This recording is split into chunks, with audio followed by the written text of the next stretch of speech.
What in the world is happening? I stared at the video playing on my phone. It was showing our home, specifically our bedroom.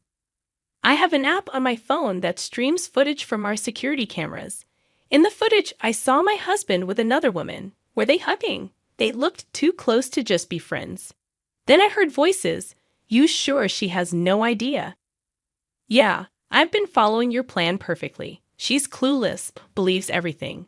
I can imagine it. They laughed and playfully fell onto the bed. I was shocked because that woman was my own sister. I'm Nancy Hadley, 50 years old. My husband David, who's turning 55 this year, and I have been married for 20 years. We don't have kids, and it's just been the two of us. Life was comfortable until about 10 years ago when David was diagnosed with early onset dementia. Over time, his mistakes became more serious. He started forgetting important business meetings, even struggling to remember how to do his job. Work became a real challenge. In daily life, he couldn't recall where he put things, had trouble dressing himself, and his sense of direction got so bad that he would bump into things. There was even a scary incident when he left the kettle on the stove, almost causing a fire. So David and I turned to my sister Anne, who manages a care home. Following her suggestion, we had him tested at a hospital, and that's when he received the diagnosis of early onset dementia. David had to retire from his job, and now a caregiver from Anne's facility comes to our home twice a week. These days, I'm the main provider for the family, keeping busy with work every day. Nancy, how is David doing? It was the day our regular caregiver, Ms. Johnson, visited our home. You're here today, too. He's your husband, so I'm concerned. After all, we're like family. Since we started relying on Anne's facility, she would often check in before I left for work. She's been caring for David like a brother since we got married. Back when we were younger, she always wanted a big brother, and she was the most heartbroken when David was diagnosed with dementia. Despite being busy with her own work, her frequent check-ins meant a lot to us. Thanks to Anne and Ms. Johnson, I can leave David at home with peace of mind while I work. My income is crucial for our finances, and I'm grateful to both of them. However, they can't come on weekends, so I bear the caregiving responsibility alone during that time. Balancing work on weekdays and caring for David on weekends leaves me with very little time for myself. I wasn't fully aware of it, but I must have been quite exhausted. A nurse, familiar with me from the hospital, where I took David for his regular checkup, noticed my fatigue. Mrs. Hadley, taking care of your husband is undoubtedly tough. But you also need some time to rest on your own. You're right. While I know I can ask Anne and Ms. Johnson for help in a pinch, I don't want to trouble them further. By the way, a new nurse at the hospital, who used to work at a specialized dementia hospital in New York, suggested, maybe she can assist you. Look, there she is. When I looked where the nurse pointed, I couldn't believe my eyes. It was Amy, my college best friend. Amy seemed surprised too, but we hugged and celebrated our reunion. Amy, who was active in the softball club in college, still looked sharp with her neat short haircut. Nancy, you haven't changed at all. Neither have you, Amy. I'm so glad to see you. Amy shared that she waited for her children to grow up, got divorced, and returned to her hometown. Just let me know when you're free for a cup of coffee, she suggested. When David, in his wheelchair, emerged from the examination room after his tests, I introduced him, saying, "Oh, this is my husband, David. It's been ages since our wedding." That's right. It's been a long time. Amy, Nancy's college friend, bent down to match eye level with David, who was seated in a wheelchair, and paused for a moment. Amy, is everything okay? Oh, sorry, David. We met once at your wedding. Is that right? I'm looking forward to taking care of you in the future. Thank you in advance. David smiled and replied. Amy seemed to look at David with a somewhat meaningful expression, perhaps noticing my puzzled look. She stood up with a smile. I've taken care of many patients like your husband, so I might be able to offer some advice.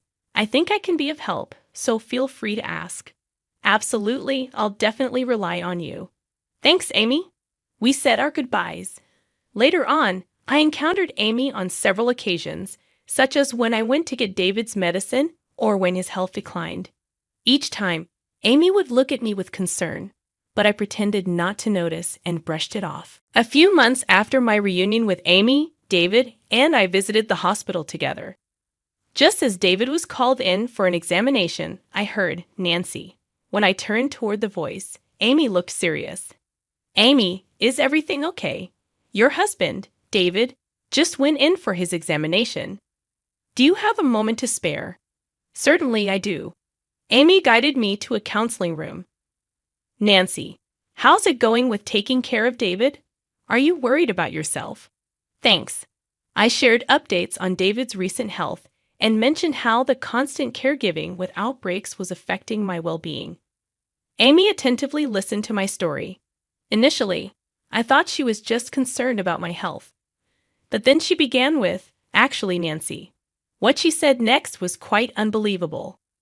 About a week before we reconnected, Amy started. She was out shopping in town when she saw Anne with a man she recognized.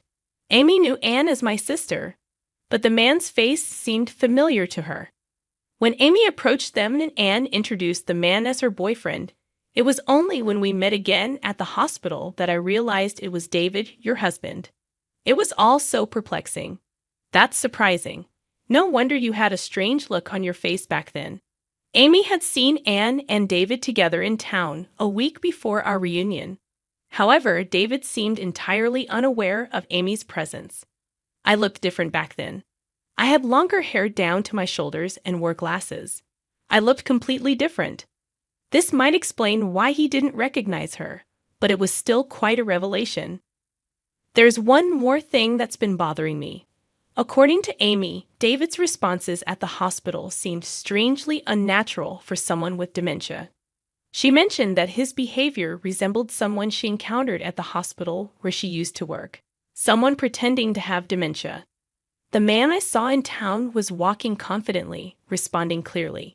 He looked perfectly healthy. Could it have been a mistake? Maybe you misidentified him? I don't think so. You know David has those distinctive moles under his right eye, right? The man with Anne had them too. It's kind of a distinctive feature for a guy. I'm sorry. I shouldn't be talking about your husband that way. Amy apologized, seemingly realizing that her comment was a bit inappropriate. But it's true. David does have those moles. It's not common to find someone else with the same face and mole positioning. Could it be that David has been pretending to have dementia for 10 years and is having an affair with Anne? The story seemed unbelievable, but Amy was known for her honesty. Honestly, I don't think highly of this hospital, Amy confessed. What? The doctors here aren't great, and I've heard some bad rumors. Doesn't it strike you as odd that they have so many patients? I believe you should get a proper check to confirm if David really has dementia. Amy suggested with a serious expression. Stunned by Amy's words, I went to a big box store and purchased a home security camera. I discreetly placed it in the living room and bedroom to covertly capture what was happening while I was at work. I set it up to monitor on my smartphone and checked in during breaks. Indeed, David's actions were inconsistent with what he portrayed to me. He wasn't disoriented or confused about the placement of things. He was leading a seemingly normal life. Furthermore, when Miss Johnson, whom I had entrusted to look after David, arrived, there was no indication of her providing care. Additionally, I discovered that Anne had been frequenting my home during my absences. Their conversations were unequivocally captured on the recorded footage. You're not risking exposure by pretending to have dementia, David. No, not at all. I'm following Anne's suggestions perfectly. Pretending to be unaware of the date or the locations of things is working like a charm. Acting like I don't write or go outside. Confusing day with night. It's all part of the plan. Nancy is trusting, so I doubt she'll suspect anything. What about Miss Johnson? Is she reliable, or will she spill the secret? Oh, she's reliable. Being a single mom, she needs the money. I've increased her salary a bit, and she's been keeping things hush-hush. After sharing a laugh, they would flirt and head to the bedroom. The footage left me utterly speechless. It was hard to fathom that my own sister and husband were colluding behind my back, yet the undeniable truth was right there on the recording. Faced with this shocking revelation, I felt lost. A few days later, I found the courage to confront Miss Johnson, who had been caring for David. When I reached out to her, she agreed to meet the following Saturday. I visited her apartment and presented the footage. She appeared resigned, tears filling her eyes as she apologized. "This is the truth. I've been deceiving you all this time, and I'm truly sorry. I don't have a license, and finding another job was a struggle. I had no choice but to go along with what Anne said because she offered me such attractive terms." As seen in the footage, Anne, a single mother supporting her child alone, needed the money. However, she grappled with guilt as she realized she was aiding in deception.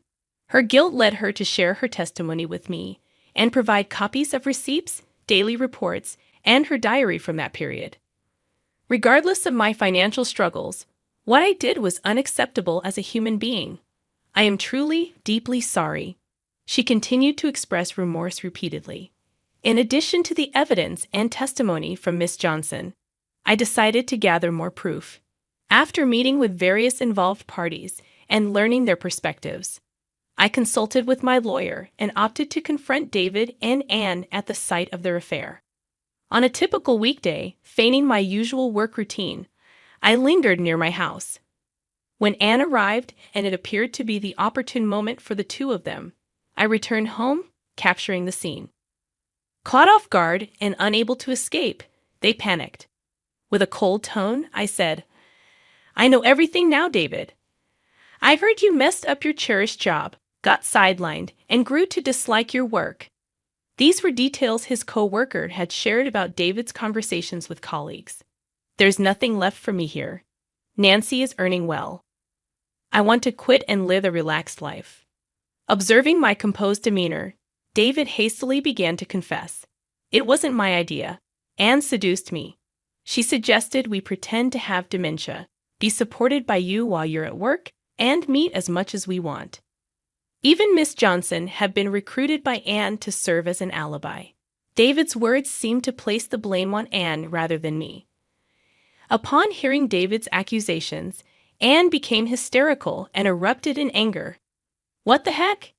David was fully on board with the plan, and now he's trying to evade responsibility. That's cowardly. Shut up. You're the one who kept pushing me into this. I just went along with what you said. As they bickered stark naked, my heart grew colder. I couldn't tolerate the situation any longer. "That's enough, both of you. Get out." I threw their clothes, along with Anne's purse scattered on the floor, out of the living room window and then closed it. Despite their persistent banging on the window and pleas for an explanation, I ignored them, closing the curtains. When their attempts to communicate persisted, I sent a message on WhatsApp stating, "Be quiet. If you don't want the cops called, leave now." Suddenly, they fell silent. For the next few days, they continued to visit the house and send messages on WhatsApp, which became increasingly irritating. So, I sold the house and relocated to a weekly rental apartment. When David was diagnosed with dementia, I proactively changed the title of our jointly owned house to my name. Considering David's retirement and diminished ability to handle financial matters, I thought it prudent to avoid potential complications if a dementia patient had decision-making authority during an emergency. Unexpectedly, I was able to sell the house for more than anticipated and use the proceeds to quietly purchase an apartment. While I hadn't anticipated this specific situation, I must commend past Nancy for her foresight.